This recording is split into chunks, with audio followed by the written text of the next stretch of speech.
Dreamers, welcome back to your Dream Coach podcast, where we talk about what it really takes to build a business, a mission, and a life that you love from the inside out through leadership, fulfillment, and growth.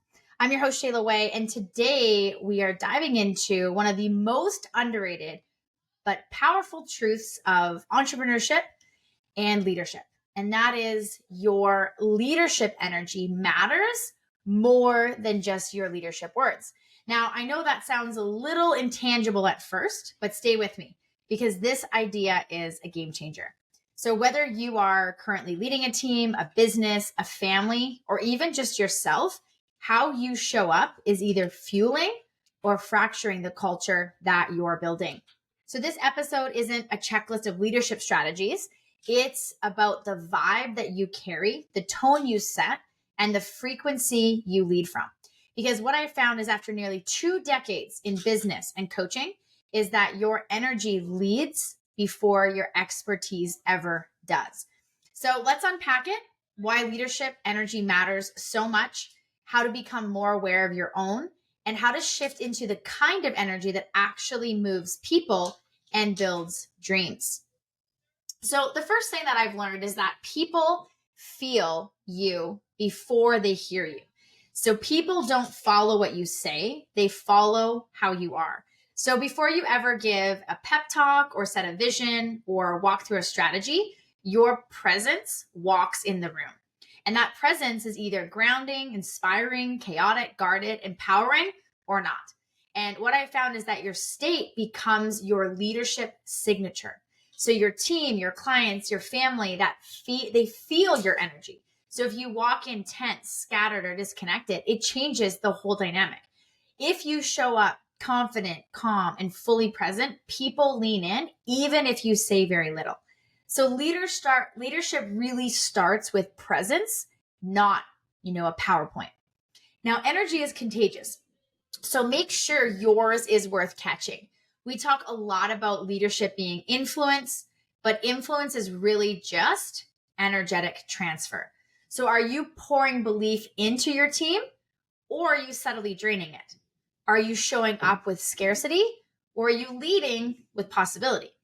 What I found is that people will catch your energy way faster than they'll catch your skills. And this isn't just about being positive all the time. It's about being grounded, focused, and aware of what you bring into the room. So if you're burnt out, you're bitter, you're distracted, it trickles down. But if you are centered, intentional, and engaged, it really lifts everyone. So your energy is either creating momentum or it's killing it. And leadership is less about what you do and more about who you're being. And this was a hard lesson for me because for years I thought if I just did more action, more strategy, more fixing, I'd be a better leader. But what I found is that who you're being matters more than what you're doing. So if you're being reactive, people feel it. So even when you're saying the right things, if you're being aligned, calm, and authentic, even a tough message can be received with trust. So your actions matter, of course, but you being you is really what holds that space. So great leadership isn't just about leading people, it's about leading your own nervous system. Now let's talk about culture and how your energy really sets the standard before your rules ever will. Every business, whether it's 2 people or 200, has a culture. And that culture is built less by what you write down and more by what you model. So you can say, we value accountability, but if you're always late or miss deadlines, that becomes the real standard. You can say, we believe in rest, but if your team sees you online at midnight, they'll mirror that. And so what I have found is your energy becomes permission.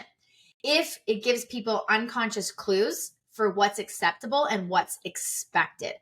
You don't build culture by talking about it. You build it by embodying it. And here's a big one. Misaligned energy leads to mistrust. When your energy doesn't match your words, people may not say anything, but they feel the disconnect. When you say you trust your team, but hover over every task. When you preach mindset, but lead from fear. And when you say you're excited, but show up drained. And what I've found is that inconsistency in energy erodes trust.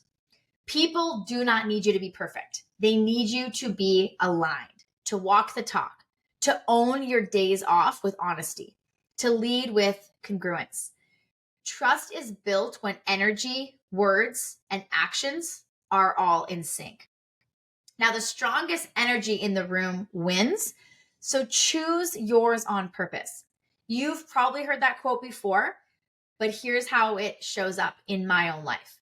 Is when I walk into a coaching session or a team call and someone's in fear, chaos, or uncertainty, I don't have to match their energy. I can lead with mine.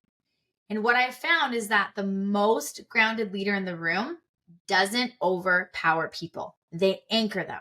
And that's what your energy can do. It can de-escalate fear. It can shift confusion to clarity. And it can help someone regulate just by how you show up. So be the energetic anchor, not the emotional echo. Now, you can't fake energy long term.